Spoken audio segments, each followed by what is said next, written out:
Mon général Combé. Les rebelles de l'AFC M23 poursuivent leur avancée et ont récemment pris le contrôle de nouvelles villes dans l'est de votre pays.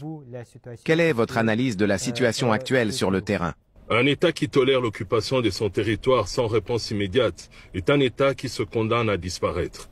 La chute des nouvelles villes au sud de Kivu aux mains du M23 soutenues par l'armée rwandaise n'est pas un simple revers militaire, mais le symptôme d'un effondrement complet de la gouvernance nationale. Après 6 années au pouvoir, force est de constater que M. Tshisekedi n'a ni la vision ni la capacité de restaurer la paix et la souveraineté à l'Est. À chaque offensif ennemi, le même cycle se répète malheureusement. Indignation, promesses creuses et inaction coupable, pendant que le territoire national est grignoté morceau par morceau. Malgré des milliards de dollars engloutis dans le budget de la défense, nos soldats restent mal équipés face à des rebelles manifestement mieux armés et mieux coordonnés. Cette incohérence révèle l'ampleur du dysfonctionnement systémique. Nos soldats se battent avec courage, mais ils sont abandonnés par une hiérarchie défaillante. Ce n'est pas le patriotisme qui manque dans nos rangs, c'est une direction stratégique cohérente. Si l'ennemi avance, c'est qu'on lui laisse la possibilité. Si nos terres sont conquises, c'est que ceux qui prétendent gouverner ont abandonné leur rôle.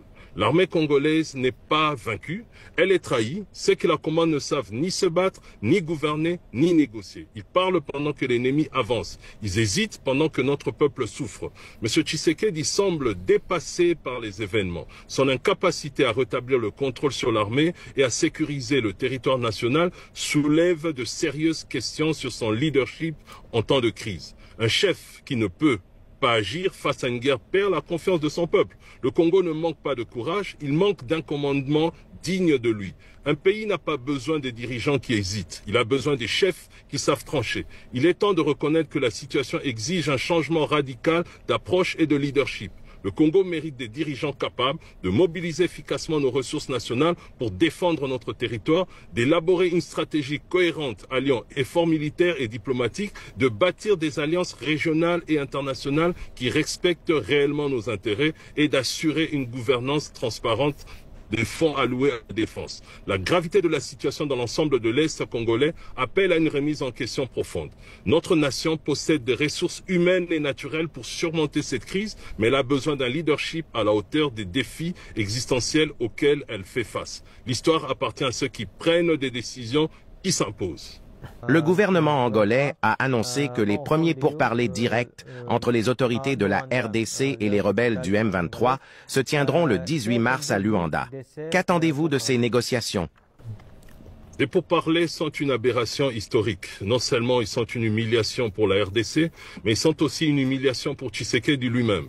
Pendant des années, il a affirmé publiquement avec fermeté qu'il négocierait jamais avec des criminels, jamais avec des marionnettes, jamais avec des forces étrangères déguisées en rebelles congolais. Il a fait de cette position une ligne rouge absolue.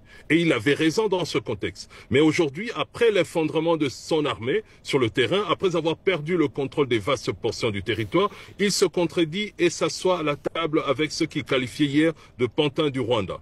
Un tel revirement n'est pas un signe de sagesse, c'est un aveu d'échec. On ne peut pas trahir sa propre parole et prétendre encore incarner l'espoir d'un peuple. M. Tshisekedi doit réfléchir sérieusement à l'héritage qu'il laissera dans l'histoire de ce pays. Va-t-il être celui qui restera dans les mémoires comme l'homme qui a offert le Congo à la balkanisation, ou va-t-il comprendre que son rôle aujourd'hui n'est plus de négocier, mais de se retirer avec dignité pour ne pas humilier tout un peuple dans son propre naufrage? Le président n'est plus considéré comme qualifié pour mener ce combat. Ce que nous voyons aujourd'hui, ce n'est pas un chef d'État qui défend sa nation, c'est un homme isolé, dépassé et acculé, forcé d'accepter ce qu'il rejetait hier. Il ne négocie pas en souverain, il plaide pour sa survie politique. Si négociation il doit y avoir, ça ne serait pas à l'extérieur du pays avec ceux qu'il appelait des pantins, mais avec son propre peuple sur le sol congolais. La seule voie honorable pour lui est de transmettre le pouvoir à un conseil militaire de transition. M. Tshisekedi a aujourd'hui une opportunité rare, transformer son échec en un acte de grandeur. S'il refuse de s'accrocher au pouvoir et qu'il accepte de remettre la destinée du pays entre les mains d'un conseil militaire composé d'une nouvelle génération, il marquera l'histoire d'un geste noble. Il pourra ainsi éviter à la nation une humiliation encore plus grande et empêcher que son propre nom soit à jamais associé à la balkanisation du Congo. Mais s'il s'entête, s'il va jusqu'au bout dans cette capitulation, alors il portera seul la responsabilité historique d'avoir enterré la souveraineté nationale. En conclusion, le peuple congolais ne se fera pas complice d'une capitulation nationale. M. Tshisekedi a le choix: quitter la scène politique avec un dernier sursaut de dignité et éviter d'être l'homme par qui le Congo a été dépecé, ou persister dans l'erreur, s'accrocher au pouvoir et entrer dans l'histoire comme celui par qui le pays a été brisé. L'heure de faux semblants est terminée. Nous sommes à un tournant historique. L'avenir du Congo ne se jouera pas à Luanda, mais sur notre propre sol à Kinshasa. Le destin de cette nation appartient désormais à une nouvelle génération prête à la reconquérir et à restaurer sa grandeur. Les autorités de la RDC ont récemment annoncé qu'elles comptaient sur la médiation des États-Unis pour un règlement pacifique du conflit avec le Rwanda. Pensez-vous que Washington soit en mesure d'assurer cette médiation? Selon vous, qui d'autre pourrait jouer ce rôle en dehors de l'Angola? Merci pour cette question cruciale. Puisque c'est la dernière, Monsieur Ruslan Soleimanov, je tiens d'abord à saluer votre mission qui permet à l'opinion publique russe et aux nations post-soviétiques de comprendre la réalité que traverse la République démocratique du Congo, mon pays. Sur la médiation américaine et internationale, je dois être catégorique. La RDC n'a pas besoin de sauveur extérieur. L'histoire nous a démontré que les médiations étrangères, qu'elles viennent de Washington, de Paris ou d'ailleurs, servent trop souvent les intérêts de ceux qui les proposent, plutôt que ceux du peuple congolais. Un État véritablement souverain ne délègue pas la résolution de ses problèmes internes. La souveraineté du Congo ne se marchande pas dans les salles de conférence à l'étranger. Elle s'affirme par notre détermination collective. Le dialogue est essentiel, mais il doit se faire au Congo et entre Congolais. Nous sommes les seuls à comprendre pleinement nos défis, les seuls à pouvoir trouver des solutions durables pour notre nation. Si une assistance externe doit intervenir, elle ne peut être qu'un appui secondaire strictement encadré par une volonté congolaise claire. Des acteurs africains comme l'Union africaine ou la SADC pourraient jouer un rôle de facilitateur, mais uniquement au service d'un processus dirigé par les Congolais eux-mêmes. La crise que nous traversons est le résultat d'échecs profonds de gouvernance. Le régime actuel a perdu sa capacité à défendre efficacement nos intérêts nationaux.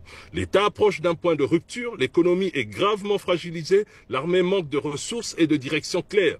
La confiance populaire s'est érodée. Aujourd'hui, l'unité spéciale de la force nationale, elle est prête à se projeter sur n'importe quel théâtre d'opération afin d'y assumer ses responsabilités historiques. Ce qui se joue aujourd'hui est la bataille pour la survie même de notre nation. Je suis ici et j'aimerais profiter de votre tribune afin de m'adresser une fois de plus directement à M. Tshisekedi. Monsieur le Président, je m'adresse à vous avec tout le respect dû à votre rang. Il arrive dans la vie des hommes de se retrouver seuls face à leur destin. Il n'y a ni témoin ni conseiller. Vous devez choisir seul. Ne vous fiez pas aux flatteurs qui vous entourent. En particulier, méfiez-vous de ceux qui, comme Jean-Pierre Bemba, vous induisent en erreur pour servir leurs propres intérêts. En vérité, Jean-Pierre Bemba joue un rôle comparable à celui de Judas dans cette tragédie nationale. Il a parié sa main et l'avenir proche nous dira s'il la conservera ou non. Mais vous avez encore un choix à faire. Vous pouvez quitter le pouvoir honorablement en privilégiant une transition pacifique sous l'autorité d'un conseil militaire de transition conduit par une nouvelle génération qui n'aura pas peur de défendre à tout prix le Congo. Si vous prenez cette décision, alors vous sortirez de cette crise en homme d'État et le peuple congolais lui-même vous accompagnera jusqu'à l'aéroport de Njili. Vos intérêts seront préservés ainsi que ceux de votre famille. Et vous éviterez ainsi un bain de sang inutile à Kinshasa. Mais si vous choisissez de vous accrocher au pouvoir, alors c'est un autre destin qui vous attend. Ce scénario précipitera l'effondrement total de l'État avec des conséquences irréversibles. Le peuple congolais aujourd'hui, votre allié, deviendra votre pire ennemi. Il vous empêchera même d'atteindre le rapport de Njili. Kinshasa s'embrasera et vous en porterez l'entière responsabilité. Vos partisans seront traqués et en particulier les membres de votre tribu, les Luba. L'État plongera dans le chaos incontrôlable. Je refuse que mon pays tombe dans ce piège. Je me suis donné pour mission d'éviter ce scénario. Ce ne sont pas des menaces, mais des paroles que vous devriez prendre très au sérieux. Le temps n'est pas en votre faveur. Votre sortie honorable doit se faire au Congo et avec les Congolais, pas à l'étranger sous le diktat des puissances extérieures. S'accrocher au pouvoir dans ces conditions ne fera qu'aggraver la crise. Cela prolongera la souffrance du peuple et détruira irrémédiablement tout ce que vous pensez défendre. Vous avez le choix, Monsieur le Président Tshisekedi, le choix de sortir dignement et d'écrire votre nom parmi les grands. Après, il sera trop tard. Je m'adresse aux officiers militaires et en particulier à ceux qui occupent des postes de commandement au sein des unités combattantes. Je ne vous demande pas de désobéir à un homme, je vous demande d'obéir à l'appel de la raison. Vous avez prêté serment de servir et de protéger la nation. N'ignorez pas l'appel de notre peuple. Chacun portera la responsabilité personnelle et individuelle selon les choix qu'il fera en ce moment décisif pour l'avenir du Congo. Et au peuple congolais, levez-vous, nous attendrons plus. Nous allons reprendre le contrôle de notre destin, nous allons restaurer notre souveraineté, nous allons redonner au Congo sa grandeur. Monsieur Ruslan, j'espère sincèrement vous accueillir bientôt à Kinshasa, non à travers un écran, mais sur notre sol où nous n'aurons plus à quémander notre souveraineté dans des négociations dictées depuis l'étranger. Je vous remercie vraiment infiniment. Merci infiniment.